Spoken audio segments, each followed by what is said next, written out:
butcher's freezer never stopped humming, even after they locked him away. Ears open, because this isn't just another small-town rumor.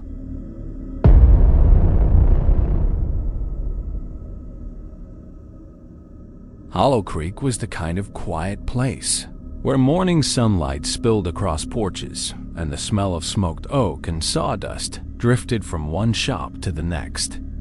Folks waved at each other, trusted each other, and no one questioned the man behind the counter who always greeted them with a warm grin and a freshly wrapped cut.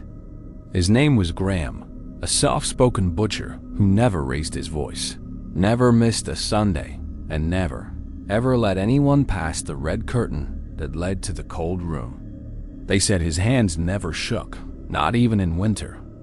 And maybe that's why people stopped wondering where the hum came from. They said it was just the old freezer, keeping the town fed.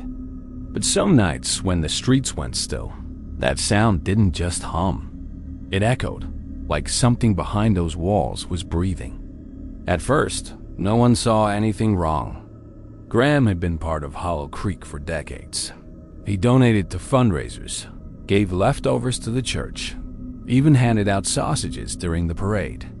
People joked he never slept. His wife said she hadn't seen him home before midnight in months, but her tone carried pride, not worry. He was a man who worked hard. That's all anyone saw. Then came the little things. Deliveries arriving after closing.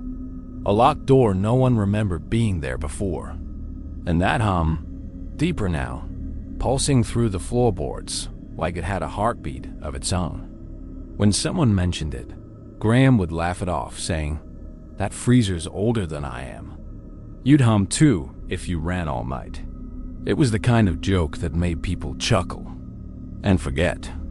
One evening, a delivery boy named Miles stayed late, waiting for payment. He sat behind the counter, tapping his foot to the hum until it suddenly stopped. The silence that followed felt wrong, too heavy, too hollow. Then came the faint drag of something across the floor, slow and careful, followed by a metallic clink, the sound of a chain being pulled tight. Miles leaned forward, trying to listen, and noticed something small and strange. One of the order ledgers open on the counter. A customer's name had been scratched out so hard the paper tore through. When Graham reappeared, his apron spotless, he smiled wider than usual. "Late night, huh?" he said, sliding the ledger shut with one hand. "You shouldn't hang around after dark, son. The cold seeps in." Miles never stayed late again. After that night, whispers began. Not about crimes, but about disappearances no one could prove. A few families moved away quietly, saying nothing. Some claimed they'd forgotten people existed until they saw the empty houses. But Hollow Creek didn't like gossip, not about one of their own. "Graham's harmless," the sheriff said. "He's fed us for years." Even the dogs stopped barking near the shop, as if they knew something the rest of Hollow Creek refused to see. The hum returned, louder than before, sometimes breaking into short bursts that rattled the glass. A delivery truck driver swore he heard voices behind the shop door, muffled, pleading, cut short by the freezer's sigh.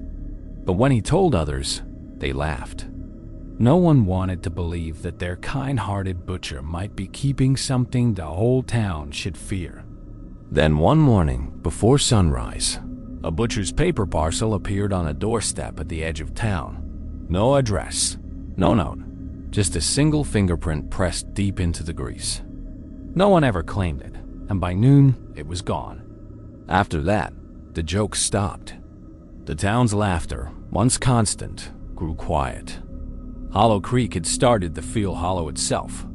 When Graham suddenly vanished one night, leaving his shop unlocked, the sheriff had no choice but to look inside. The air was thick, cold, and heavy with the scent of iron. Every drawer, every counter, spotless. Too spotless. Then, in the far corner, behind stacked crates, they found a door no one had ever seen before. A small chain hung loose from its handle, recently broken. Inside, the temperature dropped instantly. What they found wasn't blood, wasn't bones. It was worse. On the frosted walls were carved hundreds of names, initials layered over initials. Everyone belonging to someone Hollow Creek had forgotten existed. And at the very center, frozen solid in the ice, lay Graham's butcher's apron. Clean, folded, waiting. By morning, the sheriff's car sat outside the shop. Doors open, engine off. No one went near it. The town met in silence that day. No one spoke his name. No one claimed to have known him. The shop was sealed, boarded up.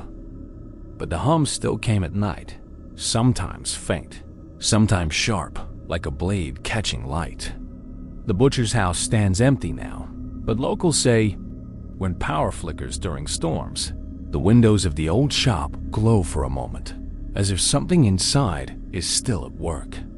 They call him the Butcher of Hollow Creek, and no one asks where the meat came from anymore. They just say the town was fed by trust, and trust, once spoiled, can never be cleaned.